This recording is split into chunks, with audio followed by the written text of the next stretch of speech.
Bonjour à toutes et à tous, je vais vous raconter comment moi j'ai choisi mon chien, comment j'ai choisi K.O. qui est voué à être un chien de travail, même si c'est aussi un chien de compagnie. Pour vraiment vous ayez tout le déroulé, toute l'histoire, et que vous connaissiez un peu ce chien, parce que c'est l'intérêt de cette vidéo, c'est l'intérêt de cette page, c'est de vous raconter comment travaille K.O. et avec qui et comment.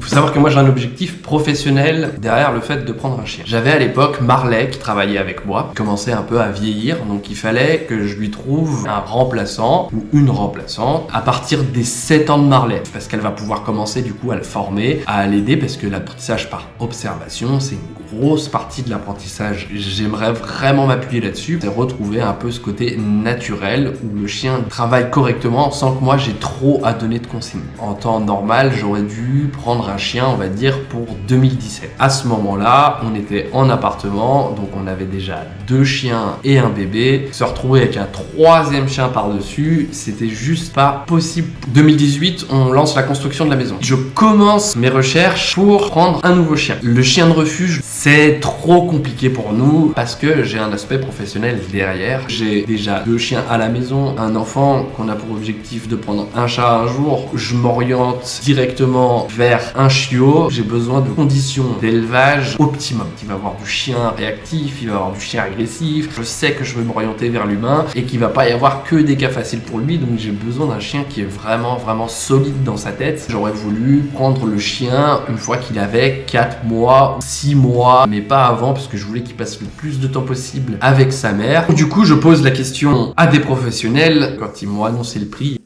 Non, mais non, je ne vais pas crier. Combien? Je blâme surtout pas les éleveurs, c'est logique qu'il y a un prix qui en découle. Voilà, moi avec Mon pauvre argent! Donc la dernière solution, c'est de me tourner vers un particulier et de mener le particulier vers mon projet. Parce qu'il faut que je m'occupe de la période de socialisation.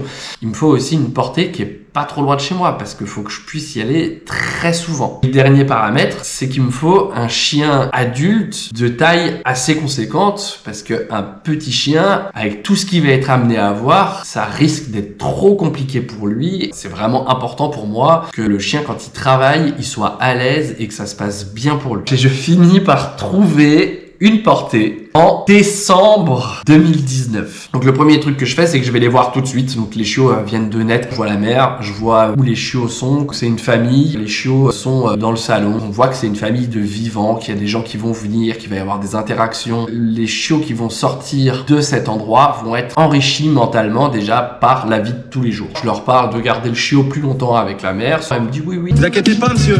Donc comme prévu, je retourne voir ces chiots à 3 semaines. Il y en a 8 à ce moment-là. Et sur les 8, moi, je sais pas lequel je prends. Je sais que je vais le prendre dans cette portée. Il va falloir que je fasse mon choix et que ça soit réfléchi, que ce soit un choix mûri. Et donc, j'y retourne à 3 semaines, 5 semaines, 6 semaines. J'y allais même plusieurs fois par semaine pour vraiment passer un maximum de temps avec tous les chiots pour apprendre à les connaître et faire mon choix parce que j'avais un peu la priorité donc sur le chiot que je pouvais choisir. Donc, on a 6 femelles, 2 mâles. À force de les voir, j'ai vraiment les 2 mâles qui ressortent et une femelle. Qu'on arrive à la 7e semaine, je reçois un coup de fil de la dame. Du coup, toutes les femelles sont prises, vous n'aurez le choix que parmi les mâles, et finalement, on peut pas les garder plus longtemps, c'est vraiment trop pénible à gérer les chiots, donc faudra prendre vraiment à 2 mois, parce que c'est plus possible comme ça. D'accord. Qu'est-ce qu'on dit au chauffeur? Voilà, on s'adapte comme d'hab. Dans l'éducation canine, de toute manière, il faut toujours s'adapter. Et bah, c'est qu'un événement de plus. Heureusement, sur les 3 que je voulais sélectionner, ça m'en élimine que 1. Sinon, je vous le dis clairement, j'aurais arrêté là et j'aurais pas pris un chien qui me convenait pas. On arrive au moment d'accueillir le chiot chez nous et il faut que je choisisse un nom. Et j'ai envie de faire un jeu de mots, de faire un anagramme. Donc, je prends une feuille, un papier et en fait, je note tous les mots qui me rapprochent de ce que je veux faire avec mon chien. Voilà le nom de K.O. Donc, K.O. Ça s'écrit C-H-A-O-S. Donc le C-H, ça veut dire chien. Le A, ça veut dire assistance. Le O, c'est ouverture. Et le S, social. Chien d'assistance à l'ouverture sociale.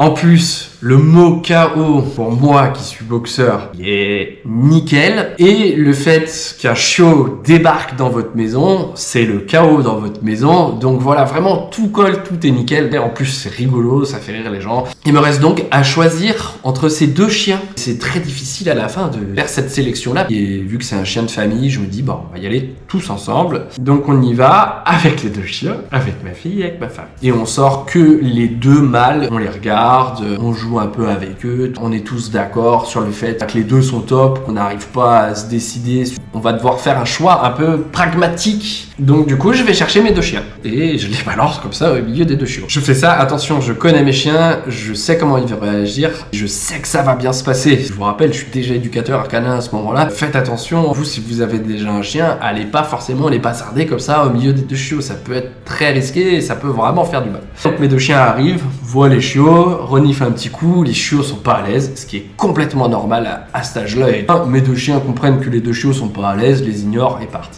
Et je regarde ma femme et je lui dis, c'est simple, le premier des deux qui a le courage de se lancer et d'aller les voir, J'y vais, mais j'ai peur. il y a. Parce que ça fait partie de la sélection que j'avais besoin dans mon travail. J'avais besoin d'avoir un chien qui ait du courage et qui soit méga curieux. C'était ultra important. 1 minute plus tard, KO débarque. Hop, il va, il commence à aller voir les chiens et tout. Il est complètement en confiance. Et on a vraiment un chien qui est assez sûr de lui et qui a du caractère, quoi. Moi, c'est ce que je cherche. Et 1 semaine plus tard, il va arriver à la maison. Et quand il va arriver à la maison, ça sera l'objet d'une prochaine vidéo. Bien évidemment, happy end, le chiot qui avait peur des deux miens, je me suis arrangé pour le décoincer en l'appelant, en jouant un peu avec lui, que du coup il vive pas un traumatisme avec ces deux chiens qui étaient rentrés dans son environnement. Je vous raconterai comment ça s'est passé pour la suite, vous verrez, si plein de petites surprises et c'est plein de petites aventures. À bientôt et bonne journée, ciao!